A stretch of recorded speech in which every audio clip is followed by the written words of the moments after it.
All India time.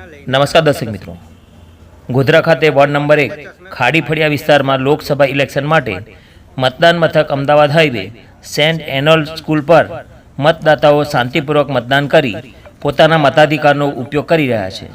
Report Sanjay Solanki, Godhra. Godhra Panchmahal ward number 1 booth number 150માં હું મારો મત નાખીને આવ્યો છું અને લોકો પણ આટલી કરોડ દુઃખમાં પણ ભાઈઓ અને બહેનો લોકો વિકાસના નામથી લોકોએ સામેથી લોકો વોટ નાખવા આવે છે અને આ વોટના વિકાસનો વોટ છે। વિકાસ થયા છે ખરા? હા, વિકાસ થયા છે। લોકો એક જમાનામાં જો લોકો બિચારા એમ્બ્યુલન્સ માટે તડપાપડ કરતા, આ સરકારે 108 એવી મૂકી કે સામાન્ય માણસ પણ 108નો બટન દબાવે અને ગાડી ફેરાઈને ઊભી।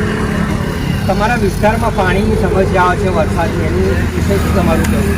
હવે એ તો ટૂંક સમયમાં અમે હમણાં તો એક પાઇપલાઇન નાખી છે આપણે વોર્ડ નંબર 1માં, અને બીજી થોડીક જે સમસ્યા બાકી છે એ ટૂંક સમયમાં પતી જશે। એ અમુક વિસ્તારમાં જે રિપોર્ટિંગ કર્યું છે એમાં લોકો એવું કહે છે કે અમારે વરસાદના પાણીનો નિકાલ નથી થતો। એ થઈ જશે ટૂંક સમયમાં સાહેબ, થઈ જશે।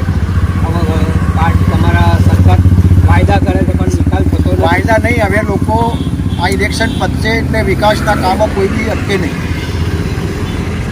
53 કરોડની બજેટમાં એ કામ લઈને મંજૂર થઈને કામ અટકે નહીં। અને આજે હું તો વોટ નાખી આવ્યો છું। હું બધા ભાઈ બહેનોને કહું છું કે આપ બી આપનો વોટ આ પવિત્ર વોટ છે।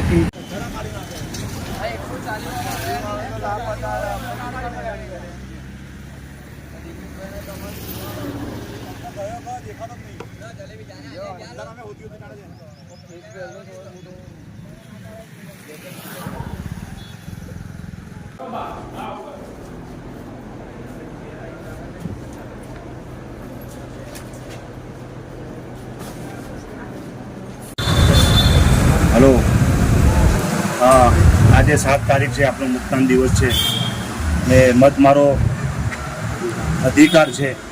અને આજે ગરમી બી પડી રહી છે તો બી ઘણા લોકો અમારા યુવાન જાગૃત થઈ રહ્યા છે અને મતદાન કરી રહ્યા છે। હું બી પણ ઘણા વર્ષોથી મતદાન કરું છું અને અત્યારે બી મેં જોઈ રહ્યા છે કે બધા લોકો ધીરે ધીરે પણ આવી રહ્યા છે અને અત્યાર સુધી 12 વાગ્યા સુધીમાં 25% જેટલું મતદાન થયું છે અને મને ઉમ્મીદ છે, ખાતરી છે કે પૂરેપૂરી લોકો મતદાન કરશે। યુવાન બી કરશે, બધા જ કરશે। તમને એવું લાગે છે સાહેબ કે વિકાસોના કામ થયા છે? એવું લાગે છે? વિકાસોના કામ થઈ રહ્યા છે। વિકાસ થયો છે તમારા ગોધરા આવે એની ઉમ્મીદ છે કે ભાઈ વિકાસ કરે। રોડ, રસ્તા, પાણીની સુવિધા કેવી છે?